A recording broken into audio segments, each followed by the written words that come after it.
नमस्कार मंडळी, स्वागत आहे तुमच्या सगळ्यांचं माझ्या यूट्यूब चॅनलवरती। तर आज मी बनवणार आहे मेथीचे पराठे, जे की आपल्या बॉडीसाठी खूप हेल्दी असतात, टेस्टी असतात, प्रोटीन न्यूट्रिशन सगळं काही आपल्याला मिळतं। तर त्याच्यासाठी मी या ठिकाणी सगळे मसाले घेतलेले आहेत, तुम्ही बघू शकता। लसूण मिरचीची पेस्ट, मीठ, हळद, जिरे, कलौंजी, थोडा धने पावडर, तुम्हाला जे तुमच्या आवडीचे मसाले आहेत ते तुम्ही सगळे यामध्ये मिक्स करून घ्यायचे। त्यानंतर आपण बारीक चिरून ठेवलेली मेथी, कोथिंबीर या सगळ्या भाज्या यामध्ये छान अशा मिक्स करून घ्यायच्या। याचं महत्त्व सांगायचं झालं तर मेथीचे पराठे हे पौष्टिक, चविष्ट असतात, जे पचन सुधारतात, रक्तातील साखर नियंत्रित करतात आणि रोगप्रतिकारक शक्ती वाढवतात आणि सगळ्यात महत्त्वाचं वजन कमी करण्यासाठी हेल्प करतात। आणि यामध्ये सगळ्यात महत्त्वाचं म्हणजे 2 ते 3 चमचे बेसन पीठ घालायचं। तर याच्यामुळे काय होतं, याची चव अजून वाढते। तयार झालेला आहे, तुम्ही बघू शकता ह्याचा कलर आणि टेक्स्चर हे अशा प्रकारचा एकदम छान पिठाचा उंडा बनवून घ्यायचा आणि याच्यामध्ये 2 चमचे बेसन ऍड केल्यामुळे अजून हिची चव म्हणा खूप वाढते, चविष्ट बनतं हे। तर चला आता आपण हे लाटू आणि मस्त असे सुंदर पराठे तयार करू। तुम्ही पण या खायला, बघूनच तोंडात पाणी सुटेल, इतके सुंदर पराठे होतात ह्याचे आणि हेल्दी असतात, खूप टेस्टी होतात। तर चला आता याचे आपण पराठे करून घेऊ। आणि आता याचा सैलसर तेल लावून छान असा गोळा करून घ्यायचा। मऊ पीठ झालं पाहिजे, पिठामध्ये अजिबात गाठी राहिल्या नाही पाहिजेत, सगळं एक जीव झालं पाहिजे मिश्रण, जे काही मसाले मीठ आपण टाकलेले आहेत ते। आणि त्यानंतर आता आपण करायला घेऊ पराठे। तर चला पराठ्याला लाटायला सुरुवात करू।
आणि लगेच इकडे मी दही, खोबरं, शेंगदाणे, जिरे या सगळ्या मिश्रणांची एक छान अशी स्वादिष्ट चटणी बनवून घेतलेली आहे।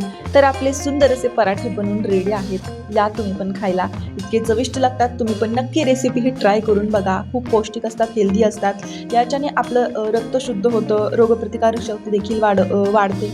तर त्यामुळे हे रेसिपी तुम्ही नक्की घरी ट्राय करून बघा आणि व्हिडिओ कसा झाला ते कमेंटमध्ये नक्की सांगा। Bye bye.